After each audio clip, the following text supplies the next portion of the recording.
शुरुआत चुनावी खबरों की हम करेंगे मध्य प्रदेश से, जहां जन आशीर्वाद यात्रा पर निकले मध्य प्रदेश के सीएम शिवराज सिंह चौहान आज पहुंच गए अलीराजपुर इलाके में। देखिए तस्वीरें, हेलीकॉप्टर से पहुंचे, फिर हेलीकॉप्टर से अपने उतरे और शिवराज सिंह चौहान रथ पर अपने सवार हो गए और उसके बाद सड़क के रास्ते सीएम की ये जन आशीर्वाद यात्रा जो आगे बढ़ी। अलीराजपुर में शिवराज की यात्रा में भीड़ देखी, भारी भीड़, जिसे देखकर शिवराज भी गदगद नजर आए। ये हाईटेक रथ है, हाईटेक रथ की लिफ्ट पर चढ़कर सीएम शिवराज ने भीड़ का बाकायदा अभिवादन भी किया। देखिए किस तरीके से भीड़ का अभिवादन कर रहे हैं और शिवराज की रथ के आगे लोग भी दौड़ते हुए नजर आए। शिवराज ने जनता से वोट की अपील की और कांग्रेस को जमकर कोसा शिवराज सिंह चौहान ने।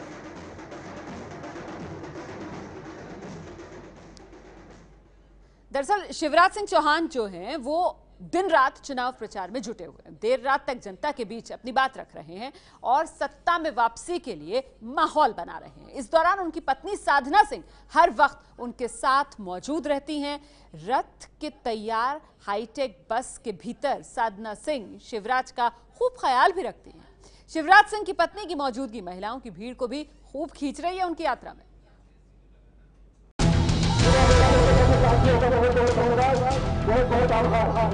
मध्य प्रदेश के सीएम शिवराज जन आशीर्वाद यात्रा के दौरान जब बस के ऊपर चढ़कर लोगों का अभिवादन करते हैं, बीजेपी के लिए वोट की अपील करते हैं, उस दौरान बस की बाईं ओर एक खिड़की खुली रहती है, जिससे एक महिला बेहद सादगी भरे अंदाज में लोगों से दुआ सलाम करती है। बीजेपी के कार्यकर्ता उन्हें भाभी कहते हैं तो आम लोग उन्हें मामी बुलाते हैं।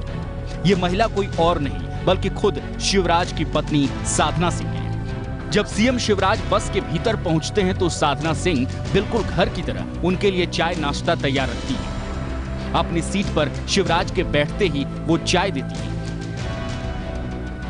कुछ ही देर बाद नाश्ते का प्लेट आ जाता है। उनके साथ साथ बस में मौजूद दूसरे नेता भी नाश्ता करते रहते हैं।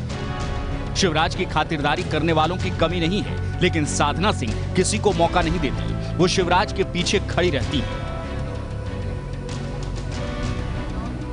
शिवराज के साथ हर वक्त मौजूद रहने वाले और जन आशीर्वाद यात्रा के मीडिया संयोजक गोविंद मालू भी मानते हैं कि साधना सिंह एक पत्नी की भूमिका बखूबी निभा रही है।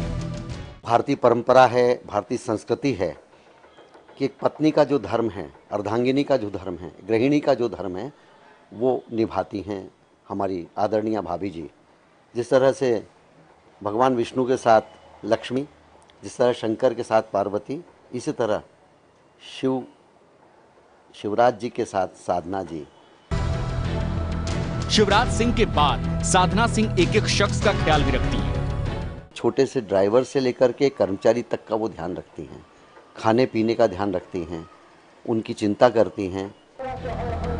चुनावों में साधना सिंह की छवि के बूते बीजेपी महिलाओं और बच्चों को आकर्षित करने में कामयाब हो सकती है। साधना सिंह महिलाओं में लोकप्रिय हैं, महिलाओं से उनका बड़ा ओपन संवाद होता है और वो मध्य प्रदेश सरकार की जो महिलाओं से संबंधित योजना है उसके मामले में जो महिलाएं इस यात्रा के दौरान रूबरू होती है उनसे खुला संवाद करती, पूछती है कोई दिक्कत तो नहीं है आपको, आप इन योजनाओं का लाभ ले रही हो या नहीं ले रही हो, तो महिलाएं उनसे बड़ी इंटीमेसी फील करती है, बात करती हैं।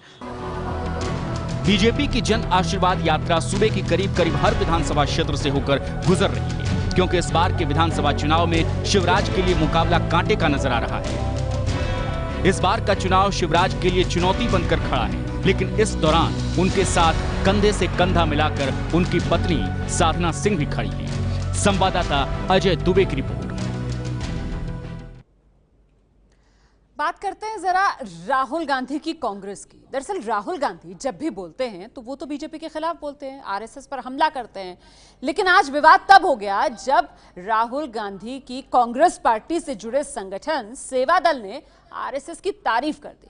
मध्य प्रदेश के भिंड में सेवा दल का राष्ट्रीय शिविर लगा हुआ है और इसी के लिए प्रेस रिलीज में आरएसएस के अनुशासन की तारीफ की गई, लेकिन जब विवाद बढ़ा तो सेवा दल की तरफ से अपनी ही प्रेस रिलीज को खारिज कर दिया गया। कांग्रेस के सहयोगी संगठन सेवा दल के इस प्रेस नोट ने हंगामा खड़ा कर दिया है, जिसमें साफ साफ आरएसएस की तारीफ की गई है। प्रेस रिलीज में आरएसएस और सेवा दल दोनों का जिक्र करते हुए तारीफ की गई है। साथ ही आरएसएस से अनुशासन सीखने की नसीहत भी दी गई। प्रेस रिलीज के बाद इस मुद्दे को बीजेपी ने लपक लिया और कांग्रेस भी सवालों के घेरे में आ गई। सियासत गरमाने के बाद सफाई देने में सेवा दल और कांग्रेस के पसीने छूट रहे हैं। सेवा दल के अध्यक्ष ने मीडिया और व्हाट्सएप में चल रहे प्रेस रिलीज को फर्जी करार दे दिया। मूल बात यह है कि सेवा दल की ओर से, सेवा दल के किसी भी पदाधिकारी ओर से किसी प्रकार की प्रेस नोट रिलीज नहीं की है। उन्होंने जो भी किया है, आरएसएस का जो अपने मूल स्वभाव में वो आ गए। आज़ादी के आंदोलन में, आज़ादी के बाद और देश के साथ जो लगातार वो फर्जीवाड़ा करते हैं, उनके स्वभाव में है। भोपाल में कांग्रेस प्रवक्ता ने ये भी कहा कि ये उनकी ओर से नहीं बांटा गया है। कांग्रेस ने इसे आरएसएस की करनी और फोटोशॉप का कमाल बता दिया। में जो है एक पैराग्राफ जो आरएसएस का पैराग्राफ है, ये कुटिलता पूर्वक जोड़ा गया है और ये पूरे हिंदुस्तान आज जानता है कि जो संघी हैं आज फोटोशॉपिंग करने में जो है मास्टरी का काम कर रहे हैं। कोई कार्यकर्ता इतना बेवकूफ़ हो सकता है कि वो आरएसएस के नाम से इतना बड़ा झूठ लिख दे, उसमें एक भी चीज सच नहीं है। कांग्रेस पार्टी तो इस मामले में एफआईआर तक दर्ज कराने की बात कर रही है, लेकिन सेवा दल और कांग्रेस खुद ही फंसती दिख रही है, क्योंकि जिस वक्त ग्वालियर में इस प्रेस रिलीज को बांटा गया था, उसी वक्त कुछ लोगों ने इस पर सवाल खड़े किए थे। तब उसी प्रेस कॉन्फ्रेंस में मौजूद एक नेता ने हेडगेवार और आरएसएस की तारीफ को मिसप्रिंट बताया। जरा सुनिए वो बयान। हुई है, लेकिन इसमें किसी सेवा दल के अथॉरिटी के सिग्नेचर भी एडिटेड नहीं है, तो वो 2 लाइनें जो आप कह रहे हैं, वो 2 लाइनें गलती है प्रिंटिंग की। अब इस पूरे मामले में बीजेपी मजे ले रही है। आरएसएस को कोई सेवा दल की तारीफ हो, किसी से तारीफ कराने का कभी आरएसएस का भाव नहीं रहा। राष्ट्रीय स्वयंसेवक संघ एक राष्ट्रीय चरित्र निर्माण व्यक्तियों में करने वाली संस्था है और 1925 से लगातार ये काम कर रही है। इसलिए कोई क्या लिख रहा है क्या नहीं लिख रहा है, इसकी तरफ संघ कोई ध्यान नहीं देता। बीजेपी का तंज और कांग्रेस सेवा दल की बौखलाहट, ये सब इसलिए क्योंकि कांग्रेस के अध्यक्ष राहुल गांधी जहां भी भाषण देते हैं, वो आरएसएस और उसकी विचारधारा पर हमला जरूर बोलते हैं। यूरोप के दौरे पर गए राहुल ने अभी हाल ही में आरएसएस की तुलना मुस्लिम ब्रदरहुड जैसे संगठन से कर दी थी। What we're dealing with is a completely new idea. It's an old idea being reborn. And it's similar to the idea that exists in the Arab world with the Muslim Brotherhood. And I would compare it. And the idea is that one ideology should run through every single institution. Rahul के इसी तेवर की वजह से कांग्रेस और सेवा दल को सफाई देने के लिए मैदान में उतरना पड़ा। और अगली खबर भी मध्य प्रदेश से, जहां मध्य प्रदेश सरकार ने शनिवार को जो संबल योजना के तहत लोगों को एक बड़ी राहत दी। जो लोग कल तक बिजली बिल से परेशान थे, उन्हें अचानक राहत दे दी गई। हजारों लाखों के बिजली बिल यूं ही माफ कर दिए गए। अब इसी पर कांग्रेस सवाल उठा रही है कि किसी मामूली शख्स का लाखों में बिजली का बिल बन कैसे गया, और अगर बिजली बिल फर्जी था तो फिर सरकार उन्हें माफ करने का ढोंग क्यों कर रही है। क्या ये कोई बड़ा घोटाला है? शिवराज सरकार की नई योजना के तहत इस शख्स को बड़ा फायदा मिला है। इनका 2,86,000 रुपए का बिजली का बिल माफ हो गया है। चुनावी बरस में मध्य प्रदेश की सरकार वोटरों को अपने पाले में करने में कोई कसर नहीं छोड़ना चाहती है। लिहाजा मुख्यमंत्री ने संबल योजना नाम से एक नई योजना शुरू की है, जिसके तहत लोगों के बिजली बिल धड़ल्ले से माफ किए जा रहे हैं। यानी कल तक जिन उपभोक्ताओं को बिल अदा न करने पर थाने और जेल की हवा खाने की धमकी दी जा रही थी, अब उनके हजारों और लाखों के बिजली बिल माफ कर उन्हें मंच पर बुलाकर खुद सीएम सर्टिफिकेट दे रहे हैं। उनका सम्मान किया जा रहा है। भोपाल के बरखेड़ी मोहल्ले में रहने वाले जगदीश यादव खुद को बहुत खुशनसीब मान रहे हैं। वो सीएम की तारीफ करते थक नहीं रहे। इसमें तो आपका नाम नहीं है जी। मेरे पिताजी, ये पिताजी की डेथ हो चुकी है। ये मेरे ऊपर ये बिल आया था 75,000 रुपए, ये 2,86,000 रुपए बिल हो गया था। ये आज मुख्यमंत्री जी ने मेरे को माफ किया। कैसे लग रहा है आपको? मेरे को साहब बहुत जोरदार लग रहा है। ये समझ लीजिए मेरा जिंदगी धन हो गई है। मैं मुख्यमंत्री जी को बहुत बहुत आभारी रहूंगा। पूरा परिवार मेरा उनका आभारी रहेगा। जगदीश यादव खुद ही बताते हैं कि कुछ दिनों पहले तक उनके क्या हालात थे, अधिकारी किस तरह उन्हें धमकी देते थे। हर महीने में 2,000-3,000 रुपए भरता था, कुछ भी नहीं जलाते थे। इसके बाद भी मतलब वो परसेंटेज लगा के भेजते थे। इतना आप पे मतलब आप भरते जाओ, जिंदगी भर तक आपका बिल मतलब जो है कभी माफ नहीं होगा, भरते ही चले जाओ। रात दिन मेरे को नींद नहीं आती थी, जब से मैंने ये योजना का नाम सुना, जब से मैं खूब सो रहा हूँ, खूब खा रहा हूँ, खूब पी रहा हूँ। शिवराज सिंह ने भोपाल में संबल योजना के एक बड़े कार्यक्रम का आयोजन किया। मंच से ही प्रदेश भर के कई जिलों के लोगों से वीडियो चैट भी किए और मदद का भरोसा भी दिलाया। कुछ लोगों को ऑनलाइन भी मदद की गई, लेकिन बिजली बिल माफ करने की योजना पर कांग्रेस को शिवराज पर हमले का मौका मिल गया है। ये बिल आप देखें, ये 520 वाट का कनेक्शन है। इस 520 वाट का एक महीने का बिल आया है 420 रुपया और दूसरे महीने का इसका बिल आया 1,77,000 रुपए का। ये 1,77,000 रुपए माफ किए जा रहे हैं, तो ये बहुत बड़ा घोटाला भी हो सकता है। कांग्रेस सीधे सीएम शिवराज को निशाने पर ले रही है। मुख्यमंत्री ने ट्वीट किया है कि मीराबाई के 76,000 रुपए के बिजली के बिल हमने माफ कर दिए। मीराबाई का 76,000 रुपए का बिल कैसे आया? आप झूठे बिल बनाकर, फर्जी बिल बनाकर अगर आप प्रदेश की जनता को ये बताना चाहते हैं कि आप उसे राहत और रिलीफ दे रहे हैं, तो ये बहुत दुर्भाग्यपूर्ण है। ये किसी उत्तरदायी शासन को शोभा नहीं देता है। कांग्रेस को इसमें घोटाले की बू आ रही है और पार्टी चेतावनी दे रही है कि वो इसकी पोल खोल कर रहेगी। इसके लिए कांग्रेस तमाम जिले से ऐसे ही हजारों लाखों के फर्जी बिल को जुटा रही है। भोपाल से होमेंद्र देशमुख की रिपोर्ट।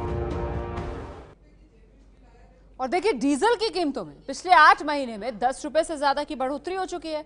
मध्य प्रदेश में भी डीजल के बढ़ते दाम, जिससे लोग परेशान, और ये एक बड़ा चुनावी मुद्दा बन सकता है।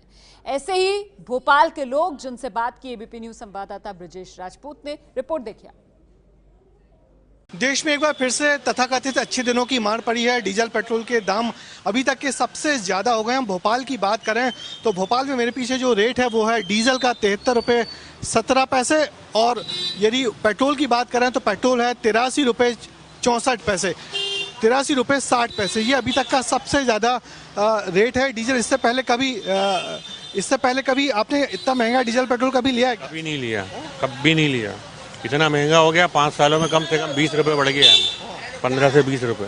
15 से 20 रुपये बढ़ रहा है। तो क्या आपने उम्मीद की थी कि ऐसे अच्छे दिन आएंगे? कभी नहीं, इतने अच्छे दिन कभी नहीं एक्सेप्ट किया था। इतने अच्छे दिन नहीं, सिर्फ मोदी जी के आए अच्छे दिन, बाकी जनता के तो किसी के नहीं आए। अच्छा, आप भी पेट्रोल डलवा के आए हैं, तो क्या इतने महंगे पेट्रोल कभी उम्मीद की थी? नहीं, इतनी तो नहीं की। तो ज़्यादा ही हो गया कि ठीक है, चल रहा अच्छा है? अब गवर्नमेंट के ऊपर है, वैसे एक लिमिट में होना चाहिए। लिमिट में होना चाहिए, मगर बड़ी बात वही है कि डीजल पेट्रोल की बड़ी मार पड़ी है। यहाँ डीजल का रेट 73 रुपये है। आज तक इतना महंगा रेट डीजल भोपाल में लोगों ने कभी नहीं दिया। खुश हैं आप इस हाल? क्या पूरे हिंदुस्तान में यही हाल है, लूटा मारी गवर्नमेंट ने मजा के रखी है। वो तो ये गवर्नमेंट जब तक नहीं जाएगी, अगर मोदी अगली बार आ गए मोदी साहब, समझ लो कि आप 150 पे पहुँचा देंगे वो पेट्रोल डीजल को। तो लोग हैरान है कि डीजल पेट्रोल 150 तक ना पहुंचे हैं। मध्य प्रदेश की बात करें तो मध्य प्रदेश में वैसे भी डीजल पेट्रोल सबसे ज़्यादा महंगा है। मध्य प्रदेश में 31% वैट लगता है। वैट की दर ही 31% है और इसके चलते मध्य प्रदेश में सबसे ज़्यादा महंगा डीजल और सबसे ज़्यादा महंगा पेट्रोल बिकता है। ये जो डीजल का पेट्रोल का रेट है आज सबसे ज़्यादा है। तो क्या करेंगे, ठीक है सब? नहीं है, ठीक बिल्कुल नहीं है। कितना जनता से, सरकार से क्या उम्मीद करते हैं आप? कम से कम 60 रुपये लीटर तो हो।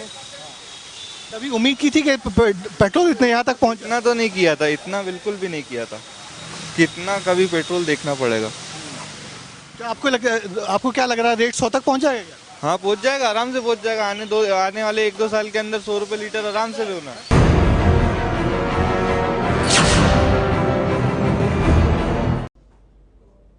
मध्य प्रदेश के हरसोला गांव में लोगों में कैंसर बीमारी को लेकर दहशत फैली हुई है। दरअसल इस गांव में महज 1 साल में कैंसर से अब तक 10 लोगों की मौत हो चुकी है और अब लोग इस बीमारी से निजात पाने के लिए जागरूकता अभियान चला रहे हैं।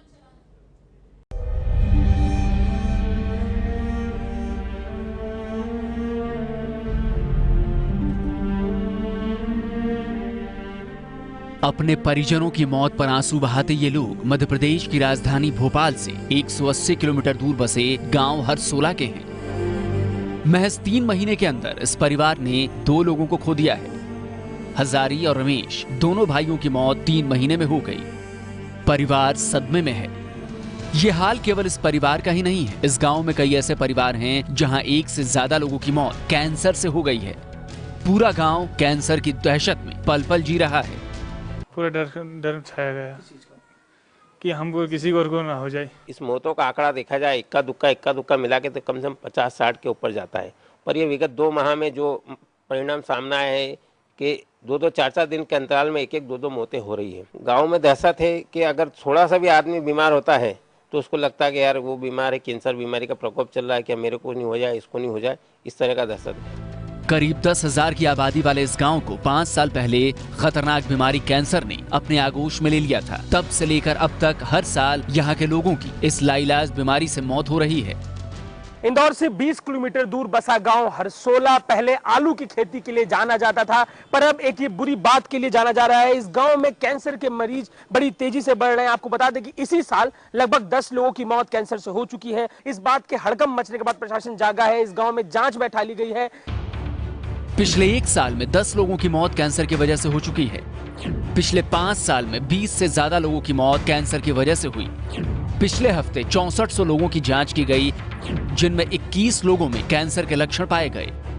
किसी एक प्रकार का कैंसर अगर यहाँ फैलता तो हम सोच सकते थे कि यहाँ पे इस गांव में कुछ हो रहा है, पर यहाँ पर अलग अलग प्रकार के कैंसर हैं, तो हम ये नहीं बोल सकते कि ये यहाँ पे ऐसा हर किसी को कैंसर हो रहा है। ये उनका अपना डर है, अदरवाइज ऐसा कुछ इस गांव में नहीं है। जिन लोगों में कैंसर के लक्षण पाए गए हैं उन्हें जांच के लिए इंदौर अस्पताल भेजा गया है।